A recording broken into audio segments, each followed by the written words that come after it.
O gabinete do ódio foi uma expressão que um jornal deu antes dessa reportagem até. Eu prefiro descrever realmente, porque vira rota, você fala, gabinete do ódio existe ou não existe? Você fala, não existe e tal, porque é uma expressão simplesmente para descrever. Gabinete do ódio. Porque a pessoa... Aqui você só entra se você odiar muito a vida.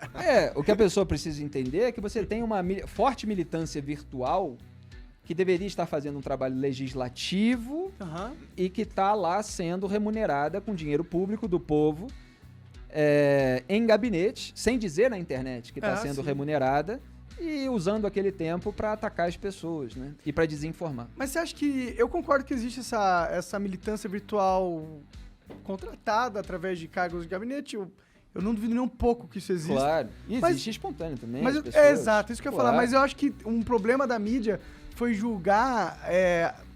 pegar pessoas que são bolsonaristas, tá, estão na internet, e falar que todos esses caras são bots, tá ligado? Quem fez isso? É porque eu não... Assim, eu, por exemplo, na minha reportagem, eu cito lá quem recebe quanto, aonde, entendeu? Sim. Então é uma coisa muito específica. Obviamente, você tem as pessoas que são apaixonadas, que cultuam personalidade, ou que são eleitores daquele grupo, que defendem determinadas ideias que eles acreditam que as pessoas representam. Aí você pode analisar caso a caso quem está equivocado, por quê, ou quem não está. Mas não existe essa generalização. A gente tenta fazer cada análise mostrando todas as nuances, todos os elementos. O que acontece é que para reagir àquilo que você mostrou objetivamente, eles acusam você de falar algo genérico e tal. E muita gente não vai ler a reportagem original. Só vai ler aquela desinformação de uma postagem muito curtinha, porque aquilo agrada, é mais cômodo do que você passar pela auto-humilhação, pelo auto-vexame de reconhecer que você foi enganado. Esse é um ponto muito importante da análise cultural, né? As pessoas têm muita dificuldade em aceitar que elas foram engambeladas. Então elas vão até o fim.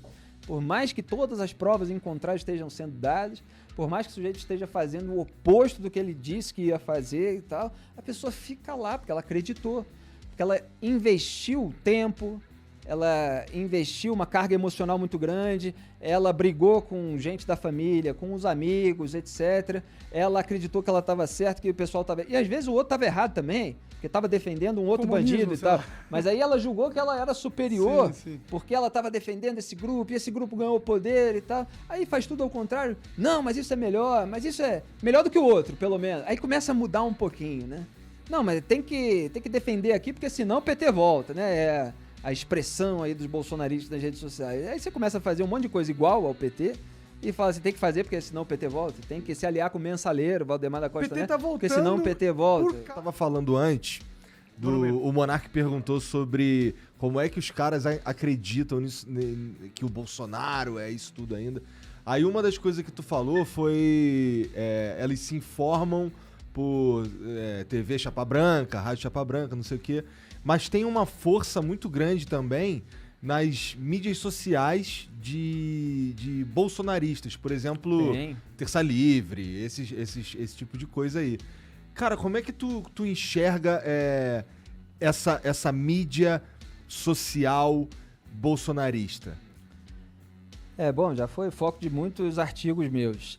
Tem uma coisa que o eleitor que quer ser atento, que quer entender mais da arena pública, precisa entender que muitas vezes o influenciador de rede social, ele vai usar uma pequena verdade ou algumas pequenas verdades para depois vender um pacote completo carregado de mentiras e desinformação.